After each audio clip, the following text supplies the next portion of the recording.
జ్ఞానం అనేది చెరిపివేసింది. భక్తి ఎందుకు తగ్గిపోతుంది? ఈరోజు సంఘంలో కూడా పిల్లలు, యవ్వన పిల్లలు దేవుని సన్నిధికి రాలేకపోతూ ఉన్నారు.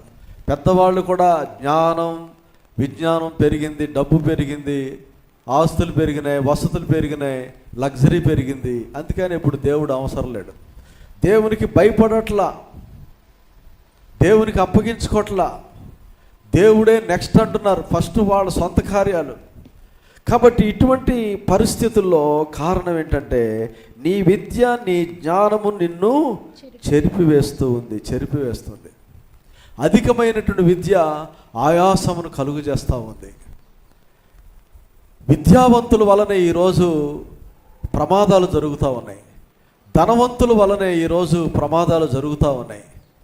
కారణం ఏంటంటే వీరు దేవునికి దూరంగా, దేవునికి వ్యతిరేకమైనటువంటి పనులు చేస్తూ ఉన్నారు.